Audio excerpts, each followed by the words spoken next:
నమస్కారం కేటన్ న్యూస్ కి స్వాగతం. హెడ్లైన్ చూద్దాం.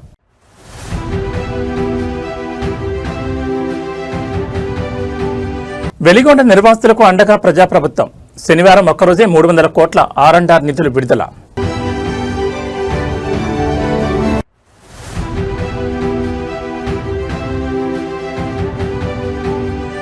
ఆంధ్రప్రదేశ్లో డిజిటల్ హెల్త్ విప్లవం. గిద్దలూరులో సంజీవిని పథకాన్ని ప్రారంభించిన సీఎం చంద్రబాబు.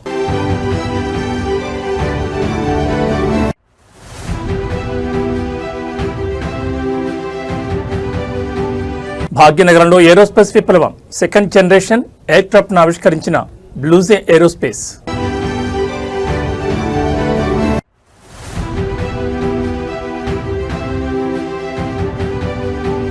రాత్రికి రాత్రే రంగులు మార్పు. రేవంత్ రెడ్డి మార్కు పాలనపై నెట్టింటి ట్రోల్స్. ఇక డీటెయిల్స్ చూస్తే ఆంధ్రప్రదేశ్ పశ్చిమ ప్రకాశం జిల్లాతో పాటు 4 జిల్లాల తలరాతన మార్చబోయే ప్రతిష్టాత్మక వెలిగొండ ప్రాజెక్టు పరిధిలో ఒక అపూర్వమైన అత్యంత భావోద్వేగభరితమైన ఘటన ఆవిష్కృతమైంది. ముఖ్యమంత్రి చంద్రబాబు నాయుడు వెలిగొండ ప్రాజెక్టు నిర్వాసితులు రైతులతో జరిపిన ముఖాముఖి సమావేశం రాజకీయంగా తీవ్ర సంచలనంగా మారింది. ఎలాంటి బారికేడ్లు లేకుండా కట్టుదిట్టమైన భద్రతా దూరాన్ని పక్కన పెట్టి స్వయంగా రైతుల మధ్యనే కూర్చుని వారి బాధలను చంద్రబాబు ఆలకించారు. గత పాలకులు పునరావాస హక్కులను అడిగితే అరెస్టులు చేసి వేధించారంటూ నిర్వాసితులు కన్నీటి పర్యంతం అవగా చంద్రబాబు ఇచ్చిన ఒకే ఒక్క భరోసా అక్కడి వాతావరణాన్ని మార్చేసింది.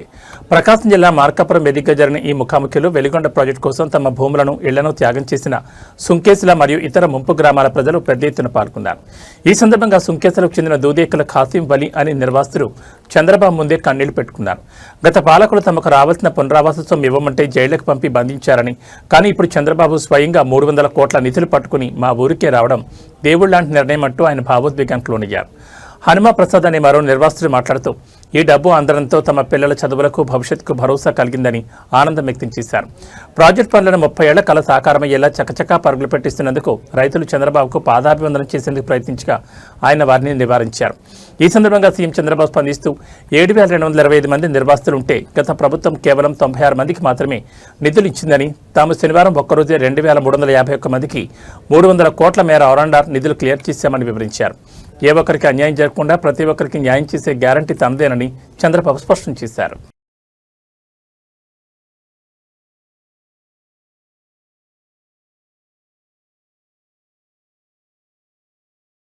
ఆంధ్రప్రదేశ్ గ్రామీణ ప్రాంతాల ప్రజలకు నాణ్యమైన ఉచిత కార్పొరేట్ వైద్య సేవలను ఇంటి ముంగడికి అందించే లక్ష్యంతో కూటమి ప్రభుత్వం మరో భారీ మైలురాయిని అధిగమించింది. ప్రకాశం జిల్లా గిద్దలూరు నియోజకవర్గంలో చంద్రబాబు నాయుడు ఇవాళ సుడిగాలి పర్యటన చేశారు. కిష్టంశెట్టిపల్లి గ్రామంలోని ప్రాథమిక ఆరోగ్య కేంద్రాన్ని స్వయంగా సందర్శించిన ముఖ్యమంత్రి అక్కడ రాష్ట్ర వ్యాప్త గ్రామీణ ఆరోగ్య సంరక్షణ పథకం సంజీవిని కార్యక్రమాన్ని అధికారికంగా ప్రారంభించారు.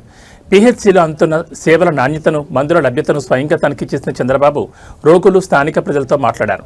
ప్రకాశం జిల్లా పశ్చిమ ప్రాంతమైన గిద్దలూరు పరిధిలో వైద్య సదుపాయాలను మరింత ఆధునీకరించే క్రమంలో భాగంగా కిష్టంశెట్టిపల్లి పీహెచ్సీ వేదికగా ఈ కార్యక్రమం రూపుదిద్దుకుంది.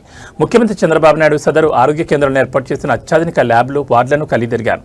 సంజీవిని పథకం ద్వారా ఏపీలోని ప్రతి గ్రామీణ పీహెచ్సీ పరిధిలో రోగులకు ఉచితంగా అధునాతన నిర్ధారణ పరీక్షలు, టెలిమెడిసిన్ కన్సల్టేషన్లు మరియు నిరంతరాయంగా ప్రాణాధార మందులు పంపిణీ చేరనుంది. గ్రామీణ ప్రజలు వైద్యం కోసం పట్టణాలకు పరుగులు తీసి అప్పుల పాలు కాకూడదనే ఉద్దేశంతోనే ఈ కార్యక్రమాన్ని డిజైన్ చేసినట్లు సీఎం తెలిపారు. కిష్టంశెట్టిపల్లి ప్రజలతో నేరుగా మాట్లాడి అక్కడ అందుతున్న వైద్య సేవలు, స్టాఫ్ పనితీరుపై చంద్రబాబు ఫీడ్బ్యాక్ సేకరించారు. వైద్య రంగంలో డిజిటల్ టెక్నాలజీని అనుసంధానిస్తూ సంజీవని ద్వారా ప్రతి ఒక్కరి హెల్త్ ప్రొఫైల్ను ట్రాక్ చేయనున్నట్లు అధికారులు ఈ సందర్భంగా వెల్లడించారు. Sir, good afternoon sir. Welcome to కేఎస్పల్లి PHC sir.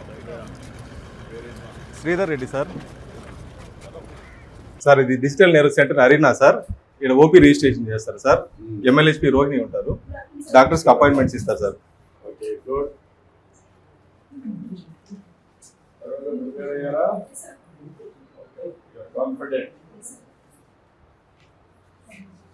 Staff nurse ఉంటారు సార్. వైటల్స్ రికార్డ్ చేస్తారు సార్. వైటల్స్ పేషెంట్ డీటెయిల్స్ అన్ని తీసుకున్న తర్వాత డాక్టర్స్ దగ్గర పంపిస్తారు సార్.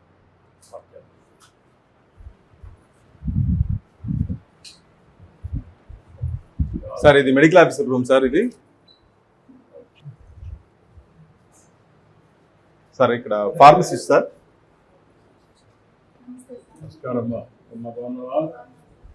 బాగా అలవాటైందా?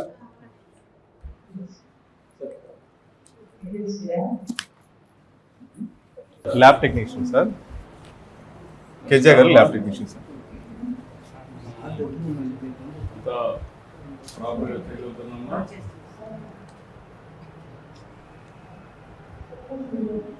సార్ వాట్స్ అంతా మినిమం ఎక్విప్మెంట్ అంతా ఉందా?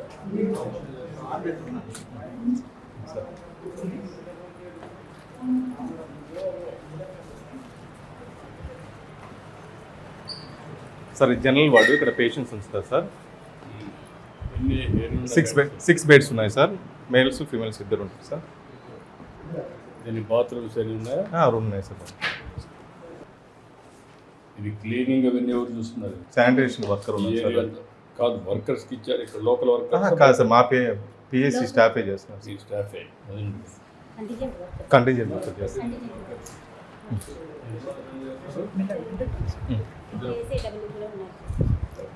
Delivery room sir. Last month 4 deliveries అయినాయి సార్. ఈ మంత్ ఒక డెలివరీ అయింది సార్. మన పిఎస్సి కూడా సంవత్సరానికి ఎన్ని అవుతున్నాయి? సంవత్సరానికి 15 to 20 అవుతుంది సార్ లాస్ట్ ఇయర్. ఈ ఏరియాలో ఈ హాస్పిటల్ ఏరియాలో ఎన్ని డెలివరీస్ అవుతున్నాయి? వీళ్ళు బయట పోతున్నారు కదా? అవును సార్. ఎన్ని బయట పోతున్నారు, ఎన్ని మీరు క్యాటరింగ్ చేయగలుగుతున్నారు? మ్యాక్సిమం మన ఏరియా హాస్పిటల్ దగ్గర ఉంది సార్, 5 కిలోమీటర్లు. అందుకని ఏరియా హాస్పిటల్కి వెళ్తున్నాయి సార్. మ్యాక్సిమం 5 కిలోమీటర్స్ 5 ఏది గిద్దలు? గిద్దలు నుంచి area hospital sir. Adults and girls 5 girls ఉన్నారు సార్. అనీమియాకి పెట్టున్నారు సార్. గ్రూప్ కౌన్సిలింగ్ ఉంది. ఇంకోటి అన్కంట్రోల్ షుగర్ ఒక పేషెంట్ సొడ్డా వెంకటరత్నం కూడా ఎండోక్రైనాలజిస్ట్ కన్సల్టేషన్ సార్. ఈ పిఎస్సి కూడా ఏ గ్రేడ్ వచ్చింది సార్. లాస్ట్ మంత్ డిస్ట్రిక్ట్లో 2nd ర్యాంక్ ఉంది సార్. స్టేట్లో 23 ర్యాంక్.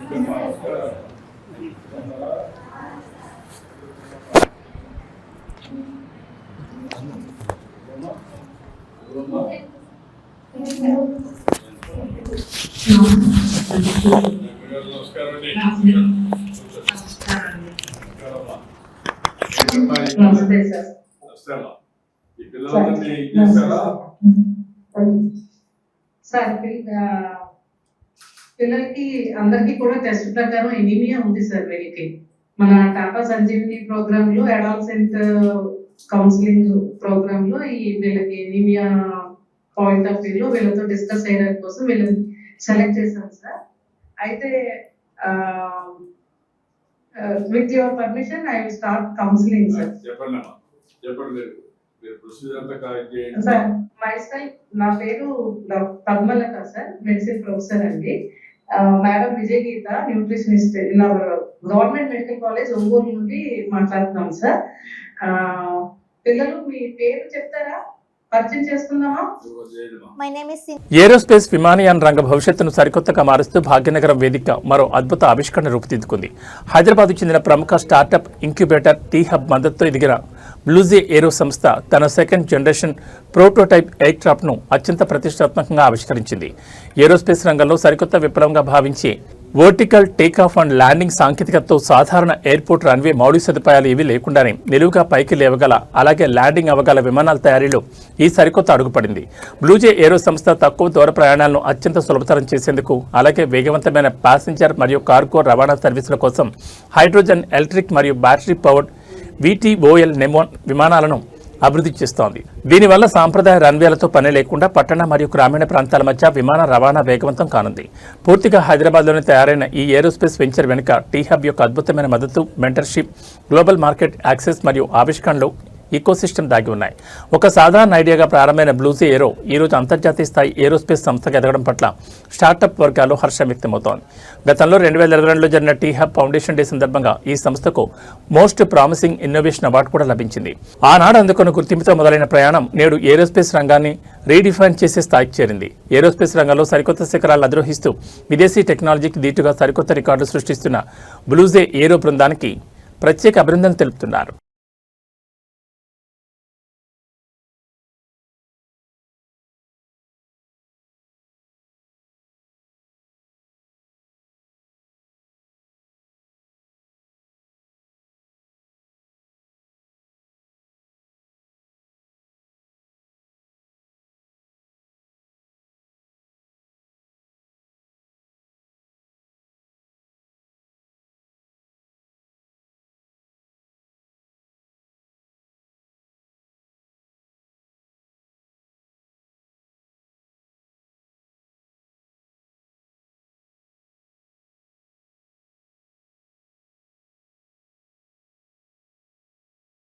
తెలంగాణ రాజకీయాల్లో విపక్షాల విమర్శలకు సామాన్యుల మైండ్ వాయిస్ కు అద్దం పెట్టేలా ఒక పాత సామెత ఇప్పుడు సోషల్ మీడియా వేదికగా విపరీతంగా ట్రెండ్ అవుతోంది.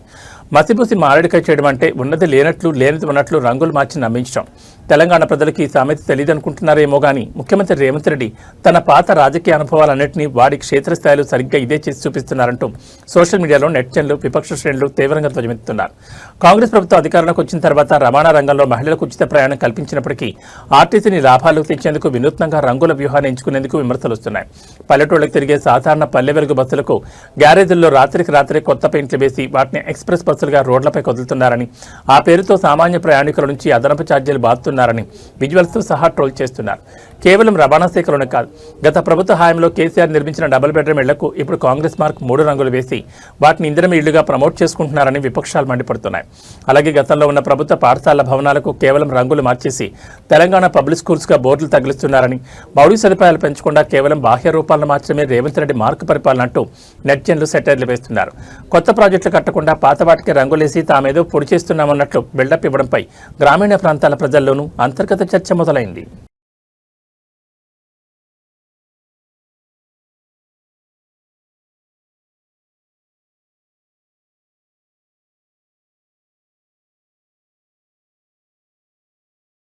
కలియుగ వైకుంఠం తిరుమలగిరిలో ఆధ్యాత్మిక వైభవంతో పాటు భక్తుల సౌకర్యార్థం ఒక అద్భుతమైన భారీ విరాళం నమోదైంది. రిలయన్స్ ఇండస్ట్రీస్ అధినేత ముఖేష్ అంబానీ చిన్న కుమారుడు Reliance industries director Anant Ambani శ్రీవారి పట్ల తనకున్న అపారమైన భక్తిని చాటుకున్నారు. ఇవాళ తెల్లవారుజామున తిరుమల శ్రీ వెంకటేశ్వర స్వామి వారిని దర్శించుకున్న ఆయన అత్యంత పవిత్రమైన సుప్రభాత సేవలో పాల్గొన్నారు. ఈ పర్యటన సందర్భంగా తిరుమల తిరుపతి దేవస్థానానికి 27.5 కోట్ల రూపాయల విలువైన 25 అత్యాధునిక ఎలక్ట్రిక్ బస్సులను భారీ విరాళంగా అందజేశారు. తిరుమల కొండపై కాలుష్య నివారణకు, పర్యావరణ అనుకూల రవాణాను ప్రోత్సహించడానికి టీటీడీ తీసుకుంటున్న నిర్ణయాలకు మద్దతుగా రిలయన్స్ ఈ భారీ విరాళాన్ని ప్రకటించింది. అనంత్ అంబానీ సమర్పించిన ఈ 25 ఎలక్ట్రిక్ బస్సుల విలువ దాదాపు 27.5 కోట్ల రూపాయలుగా ఉంది. అయితే ఈ విరాళంలో అత్యంత కీలకమైన హైలైట్ ఏంటంటే కేవలం బస్సులనిచ్చి చేతులు దులుపుకోకుండా ఆ బస్సుల నిర్వహణకు అవసరమైన పూర్తి ఛార్జింగ్ స్టేషన్ల ఖర్చులను, వాటి మెయింటెనెన్స్ను మరియు ఆ బస్సులను నడిపే డ్రైవర్ల నెలవారీ జీతాలను సైతం రిలయన్స్ సంస్థే స్వయంగా భరించనుంది. దీనివల్ల టీటీడీ బడ్జెట్పై ఎలాంటి అదనపు భారం పడకుండా భక్తులకు ఉచిత, పర్యావరణ అనుకూల ప్రయాణ సౌకర్యాలు లభించనుంది. దర్శనానంతరం రంగనాయకుల మండపంలో వేద పండితులు అనంత్ అంబానీకి ఆశీర్వచనం పలక అధికారులు స్వామివారి శేషవస్త్రం, తీర్థప్రసాదాలు అందజేశారు.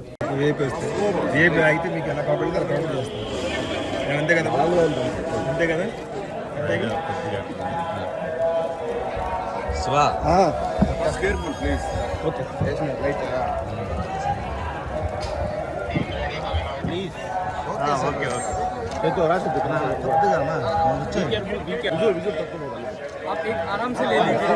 Okay sir. सर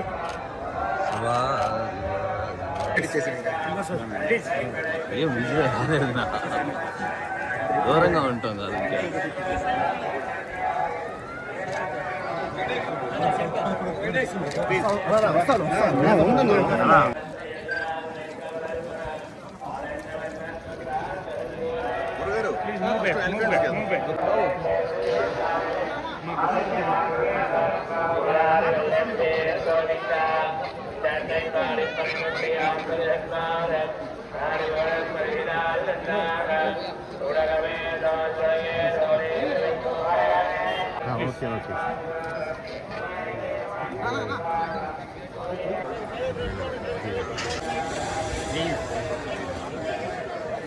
चलिए, बहुत बहुत धन्यवाद।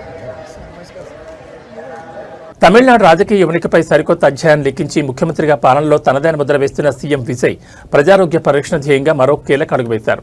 తమిళనాడును సంపూర్ణ పోలియో రహిత రాష్ట్రంగా నిలబెట్టే దిశగా ఆయన సరికొత్త ముందడుగు వేశారు. రాష్ట్ర వ్యాప్తంగా ఇవాళ అత్యంత ప్రతిష్టాత్మకంగా ప్రారంభమైన పల్స్ పోలియో డ్రైవ్లో ముఖ్యమంత్రి విజయ్ స్వయంగా పాల్గొన్నారు. చిన్నారి పిల్లలకు ఆయన తన చేతుల మీదుగా పోలియో చుక్కలు వేసి ఈ కార్యక్రమాన్ని అధికారికంగా ప్రారంభించారు.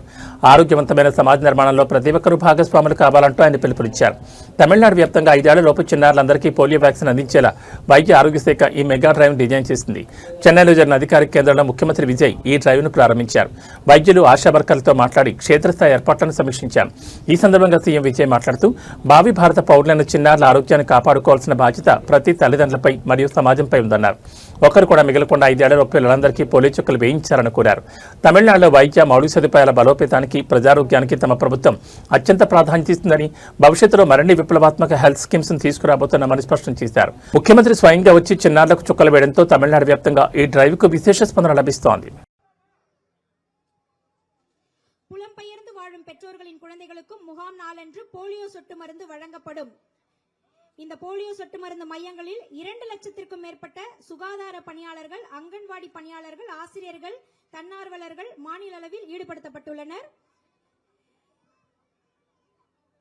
இப்பொழுது இங்கு உங்கள் முன்னால் போலியோ சொட்டு மருந்து முகாமினை தொடங்கி வைக்கும் விதமாக குழந்தைகளுக்கு மாண்புமிகு தமிழ்நாடு முதலமைச்சர் அவர்கள் போலியோ சொட்டு மருந்தினை வழங்குகின்றார். హైటెక్ సిటీలోని అత్యంత రద్దీగా ఉండే మెహఫిల్ రెస్టారెంట్తో పాటు గచ్చిబౌలిలోని ఫేమస్ షాగ్ హౌస్ హోటల్లో ఆహార రక్షణ అధికారులు ఆకస్మిక తనిఖీలు చేపట్టారు. బ్రాండ్ పేర్లు చూసి వేలాది రూపాయలు పెట్టుకుంటున్న ఆహారం వెనుక ఎంతటి ఘోరమైన అపరిశుభ్ర వాతావరణం దాగి ఉందో ఈ తనిఖీల్లో కళ్లకు కట్టినట్లు బయటపడింది.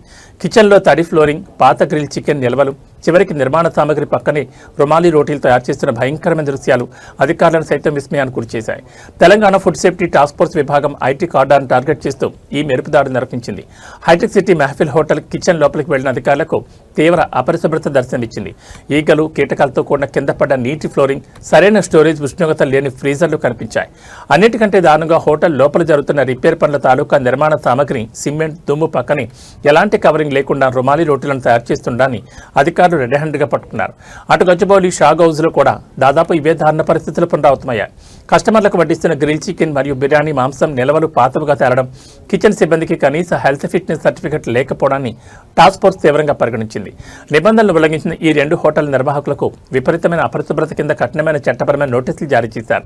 బ్రాండ్ ఇమేజ్ చూసి మోసపోకుండా మనం తినే ఆహార నాణ్యతపై ప్రతి ఒక్కరూ అలర్ట్గా ఉండాల్సిన సమయం వచ్చింది. ఈ హోటల్ యాజమాన్యాల వివరణ మరియు ఫుడ్ సేఫ్టీ ల్యాబ్స్ నుంచి రాబోయే నివేదికలపై తమ బృందం నిఘా ఉంచిందని తెలిపారు.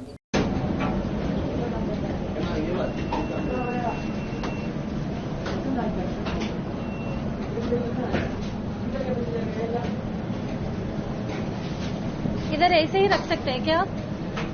हाँ?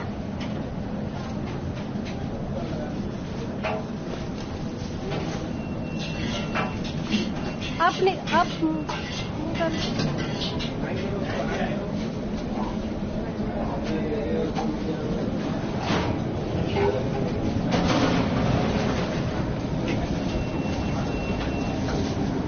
దేశ రాజకీయాల్లో ముఖ్యంగా సంఘ పరివార అంతర్గత వర్గాల్లో భూకంపం సృష్టించి అత్యంత సంచలన వ్యాఖ్యలు వెలుగులోకి వచ్చాయి.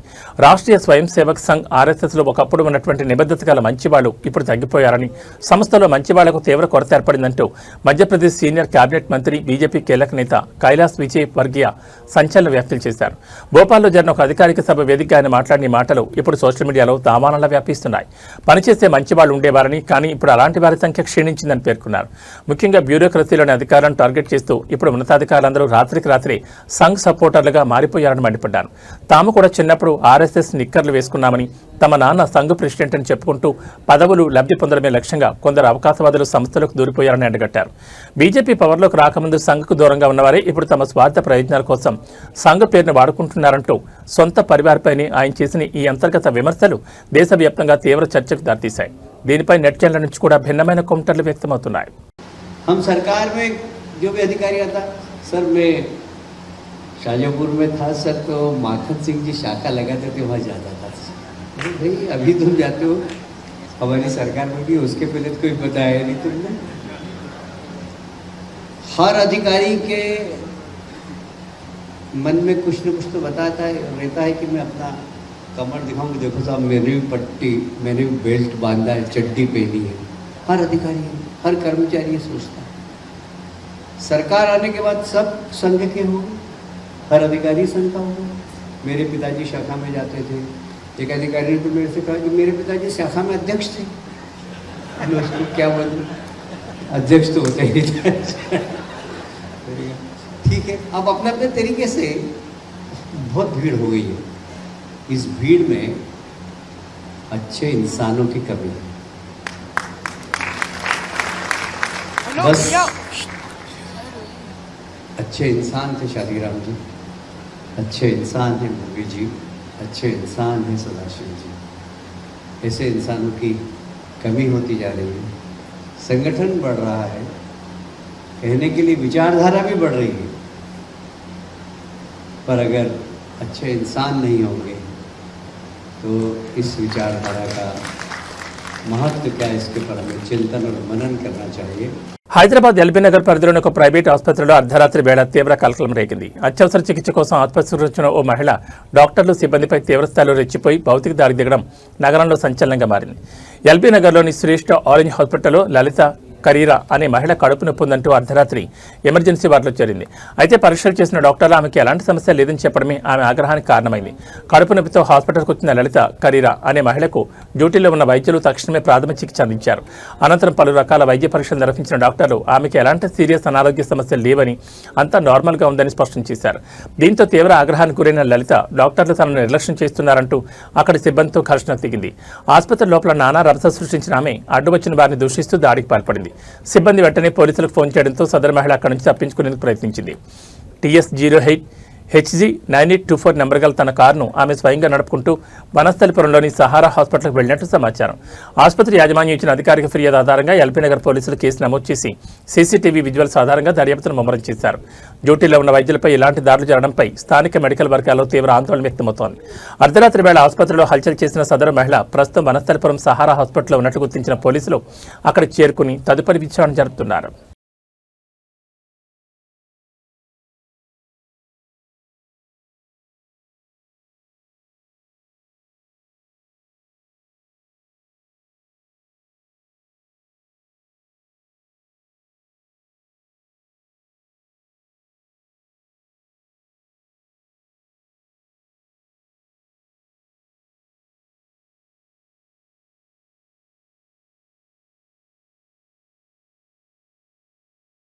నిజామాబాద్ జిల్లా ఆర్మూర్లో విద్యా వ్యవస్థను, శాంతి భద్రతలను తీవ్రంగా కలవరపరిచి ఒక దారుణ ఉదంతం వెలుగుచూసింది.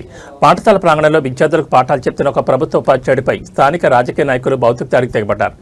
ఆర్మూర్కు చెందిన ఉర్దూ టీచర్ అమీర్పై అసలు నువ్వు స్కూల్లో ఉర్దూ భాషను ఎందుకు బోధిస్తున్నావు అంటూ బీజేపీ స్థానిక నాయకులు తీవ్ర ఆగ్రహంతో ఊగిపోతూ విద్యార్థుల ముందే ఆయనపై చెంపదెబ్బ కొట్టి ఘోరంగా అవమానించారు. అన్నింటికంటే షాకింగ్ అంశం ఏంటంటే చట్టాన్ని కాపాడాల్సిన పోలీసుల సమక్షంలోనే ఈ దాడి జరగడం ఇప్పుడు తీవ్ర దుమారం రేపుతోంది. ఆర్మూరు స్థానిక ప్రభుత్వ పాఠశాలలో ఉర్దూ బోధన జరుగుతున్న సమయంలో ఈ వివాదం రాజుకుంది. భాషా బోధనను తప్పుబడుతూ బీజేపీ టౌన్ ప్రెసిడెంట్ బాలు ఆధ్వర్యంలోని కొందరు నాయకులు స్కూల్లోకి చొరబడ్డారు. పరిస్థితి ఉద్రిక్తంగా మారడంతో అప్పటికే అక్కడికి చేరుకున్న పోలీసులు కేవలం ప్రేక్షక పాత్ర వహించారని ఆరోపణలు వినిపిస్తున్నాయి. చట్టాన్ని చేతుల్లోకి తీసుకుని మైనార్టీ ఉపాధ్యాయుడిని విద్యార్థుల ముందే కాలర్ పట్టుకుని చెంపదెబ్బ కొడుతున్న పోలీసులు సకాలంలో అడ్డుకోలేకపోయారని స్థానిక విద్యా సంఘాలు మండిపడుతున్నాయి. ఉపాధ్యాయుడిని తీవ్రంగా బెదిరించిన ఈ ఘటనపై బాధితులిచ్చిన అధికారిక ఫిర్యాదుతో పోలీసులు రంగాలకు దిగారు. దాడి మరియు బెదిరింపుల కేసు కింద ఆర్మూర్ బీజేపీ టౌన్ ప్రెసిడెంట్ బాలుతో పాటు ఈ దారుణంలో పాల్గొన్న మరికొందరు లీడర్లపై ఐపీసీ పరిధిలోని పలు సెక్షన్ల కింద కేసులు నమోదు చేశారు. విద్యామందిరంలో ఇలాంటి రాజకీయ దాడులు జరగడాన్ని పలువురు తీవ్రంగా ఖండిస్తున్నారు. ఒక ప్రభుత్వ ఉపాధ్యాయుడిపై, అది కూడా విద్యాబుద్ధులు నేర్పే పాఠశాలలో ఇలాంటి దాడులు జరగడం సభ్య సమాజం తలదించుకునేలా చేస్తోంది.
స్కూల్ బస్సులు ఎక్కి దిగే మన పిల్లల భద్రతపై ప్రతి ఒక్క తల్లిదండ్రులు, స్కూల్ యాజమాన్యాలు కళ్ళు తెరిపించే ఒక షాకింగ్ ప్రమాద దృశ్యం సోషల్ మీడియాలో కలకలం రేపుతోంది. మహారాష్ట్రలోని బీడ్ జిల్లాలో స్కూల్ బస్ దిగి రోడ్డు దాటుతున్న ఒక చిన్నారిని అతివేగంగా వచ్చిన బైక్ ఘోరంగా ఢీకొట్టింది. ఈ భయంకరమైన ప్రమాదం చూశాక మన పిల్లలకు రోడ్డు దాటే నియమాలు నేర్పించడంలో మనం ఎంత నిర్లక్ష్యంగా ఉంటున్నామో అర్థమవుతోంది. బీడ్లో జరిగిన ఈ ఘటనలో బస్సు దిగిన చిన్నారి బస్సు ముందు భాగం నుంచి రోడ్డు అవతల వైపునకు ఒక్కసారిగా పరిగెత్తింది. అదే సమయంలో బస్సు పక్క నుంచి వేగంగా దూసుకొచ్చిన మోటార్ సైకిల్ ఆ చిన్నారిని బలంగా ఢీకొట్టింది. ఈ ప్రమాదాలు కేవలం వాహనదారుల వేగం వల్లే కాదు, చిన్నపిల్లలకు రోడ్డు దాటే పద్ధతులపై కనీస అవగాహన లేకపోవడం వల్ల కూడా జరుగుతున్నాయి. రోడ్డు ప్రమాద నిపుణుల సూచనల ప్రకారం పిల్లలు బస్సు దిగిన వెంటనే రోడ్డుపైకి పరిగెత్తకూడదు. బస్సు పూర్తిగా ముందుకు వెళ్లిపోయి రోడ్డుకి ఇరువైపులా వస్తున్న వాహనాలు స్పష్టంగా కనిపించే వరకు వేచి చూడాలి. ఆ తర్వాతే లెఫ్ట్ రైట్ చూసుకుని రోడ్డు క్రాస్ చేయాలి. అలాగే స్కూల్ సిబ్బంది లేదా బస్ అటెండెంట్లు పిల్లలు సురక్షితంగా రోడ్డు దాటే వరకు పర్యవేక్షించాల్సి ఉంటుంది.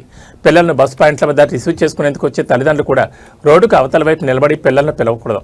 దీనివల్ల పిల్లల ఆవేశంతో రోడ్డుపై పరిగెత్తే ప్రమాదం ఉంది.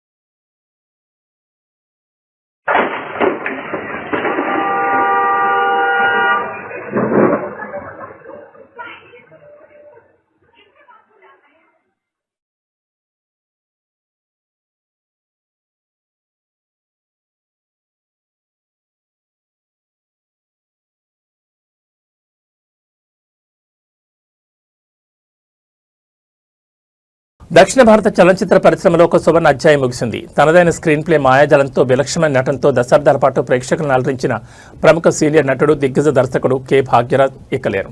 ఆయన మరణవార్త యావత్ సినీ ప్రపంచాన్ని తీవ్ర దిగ్భ్రాంతి గురిచేసింది. అయితే చెన్నైలోని ఆయన నివాసంలో ఒక అత్యంత హృదయ విదారకరమైన దృశ్యం అక్కడికి వచ్చిన ప్రతి ఒక్కరిని కంటతడి పెట్టించింది. తనను ప్రాణంగా చూసుకున్న యజమాని భాగ్యరాజ్ పార్థివ దేహాన్ని చూసి ఆయన పెంపుడు కుక్క తీవ్ర భావోద్వేగానికి లోనైంది. భాగ్యరాజ్ మరణవార్త వెంటనే తమిళ, తెలుగు సినీ రంగానికి చెందిన పలువురు ప్రముఖులు చెన్నైలోని ఆయన నివాసానికి చేరుకుని నివాళులర్పించారు. ఈ క్రమంలో భాగ్యరాజ్ ఎంతో కాలంగా పెంచుకుంటున్న ఆయన పెంపుడు కుక్క భౌతికాయమించిన పేటికి వద్దకు వచ్చి సుదీర్ఘంగా నిలబడిపోయింది. ఆ మోగజీవి తన యజమానికి లేడనే నిజాన్ని జీర్ణించుకోలేక పార్థివ దేహాన్ని పదే పదే తన తలతో తాకుతూ మూలుగుతూ చూపిన ప్రేమ అక్కడికి వచ్చిన అభిమానులను, కుటుంబ సభ్యులను వెక్కి వెక్కిడ్చేలా చేసింది.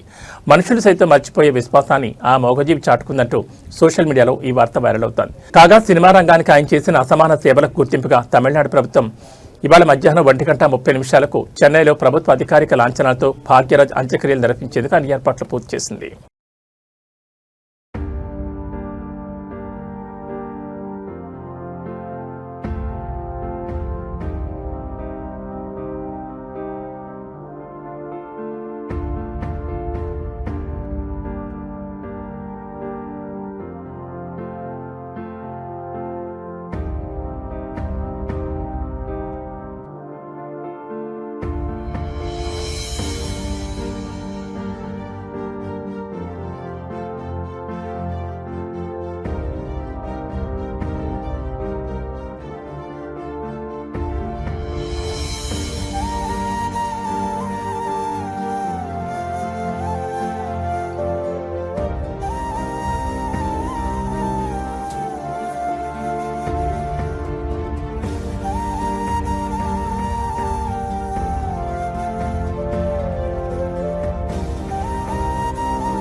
ఏబీ బులెటిన్ విశేషాలు. నమస్కారం.